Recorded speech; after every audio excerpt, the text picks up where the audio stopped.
लालू प्रसाद यादव का राजनीतिक जीवन विवादों से घिरा रहा है। एक तरफ लोग उन्हें गरीबों का हमदर्द कहते हैं तो दूसरी ओर डिक्टेटर। ये भी कहा जाता है कि पॉलिटिक्स में उन्होंने ऐसे तत्वों को बढ़ावा दिया जो अपराधी हैं, जबकि खुद उनका कहना है कि वो पहले चीफ मिनिस्टर हैं जिन्होंने बिहार को माफिया राज से मुक्ति दिलाई है। लालू जी का आतंक राज बिहार में प्रशासन के बल पर नहीं चल रहा। प्रशासन तो पंगु है, पुलिस अपनी तहकीकात नहीं कर पा रही है, के लोग अपने प्रशासनिक दायित्व का निर्वहन नहीं कर पा रहे। नीचे से लेकर के ऊपर तक एक अलग समानांतर तंत्र विकसित कर दिया गया। माफिया गिरोह है। हम लोगों ने तो आरोप लगाया था विद्रोह करने के बाद कि यहां के कई विभाग ऐसे हैं सरकार के जो अलग अलग माफिया गिरोहों के चंगुल में है। मंत्री और अधिकारी अपनी जगह पर है, विभाग वही चलाता है। जिले जिले बटे हुए हैं, जिले में कौन चलाएगा जिले को? इस राज्य में जो संगठित माफिया गिरोह था, चाहे पानी माफिया हो, कोयला माफिया हो, या ताड़ी माफिया, टॉडी माफिया हो, या यहाँ इसी राज्य में मार्च लूट होते थे, और अभिजात वर्ग है उसके डेवलपमेंट की परिभाषा अलग है, लालू यादव की परिभाषा अलग है। ये कागज पर दिखाए जाते थे और मार्च के महीने में इस राज्य के पैसे लूट लिए जाते थे। छेनी से पहाड़ काटने का सिंचाई में ठेका मिलता था, छेनी से, छेनी और हथौड़ी से।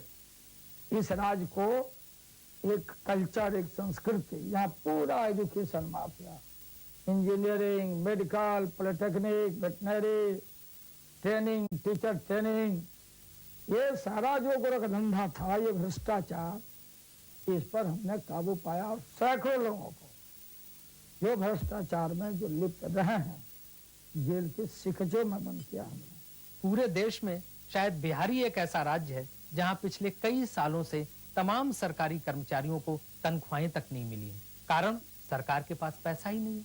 कई दफ्तरों में तो महीनों से ताले पड़े हैं। आखिर यह सब क्यों है?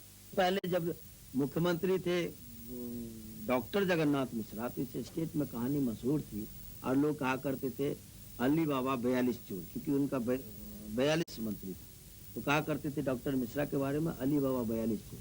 अब उसकी जगह लालू बाबा 72 डकैत आ गए। हरिजन बच्चे बच्चियों और आदिवासी बच्चे बच्चियों को जो छात्रवृत्ति केंद्र सरकार से मिलती है, वो 3-3 साल तक वो छात्रवृत्ति नहीं मिली है और वो डाइवर्ट करके सैलरी पेमेंट हो रहा है। वो कोई लालू सरकार का अकेला दोष है, वो तो विरासत में मिला हुआ जो ढांचा है, जो विपन्नता है, जो संकट है, वो कोई जादू की तो है नहीं, वो तो संसाधनों से ही आता है। जो बिहार का वाजिब हक है, अब जैसे कोयला है तो कोयले पर रॉयल्टी मिलनी चाहिए थी मूल्य के आधार पर, एड वैलोरम मिलना चाहिए था, वो मिल रहा है वजन के आधार पर। लड़ाई नहीं हुई।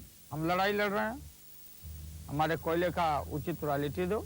आवाज बोल रहे हैं 5 साल बीतने के बाद कि हम सेंटर से लड़ाई लड़ेंगे। बिहार में जातिवाद का आलम यह है कि गांव में लोग चौपाल में बैठकर अमेरिका के राष्ट्रपति बिल क्लिंटन तक की जात निकाल लेते हैं, और वहां एक भी ऐसा राजनीतिज्ञ नहीं रहा है जिसने जातिवाद को बढ़ाने की बजाय कम किया। ये भी गलत प्रचार किया कि आदिवाइजेशन हमने कर दिया बिहार में।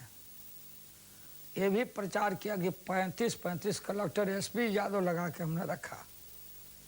मुश्किल से एक गोरेलाल यादव को कलेक्टर छोड़ के दूसरा का सांवरलाल यादव भी नहीं है बिहार में, जो डीसी था जमशेदपुर में। एक एसपी यादव छोड़ के तीसरा एसपी नहीं है, दूसरा एसपी कोई नहीं है।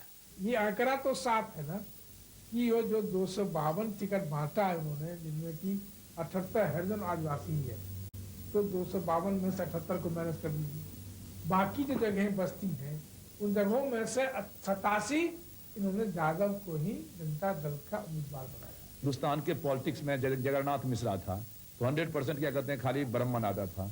तो उस समय में कोई क्या कहता था कि भाई ये ब्राह्मणकरण हो रहा है, तो जादवीकरण। हम इस बात को मानते हैं कि जब आदमी कास्ट के प्रति थोड़ा बहुत सॉफ्ट कॉर्नर होता है। यहाँ लालू यादव है, दलित गरीब पिछड़े दलितों का, यहाँ लालू यादव का बात चलता है, फरमान। और कोई फरमान कोई जोर जबरदस्ती नहीं, प्यार मोहब्बत काम। चाम प्यारा नहीं है मेरा, काम प्यारा है। जितना ही मेरे खिलाफ ये चंद लोग लगते, बोलता कि लालू यादव को उखाड़ के फेंक दो, सब बोलता है। कोई अमूल्य थोड़ी है कि मुझे उखाड़ के फेंक दोगे।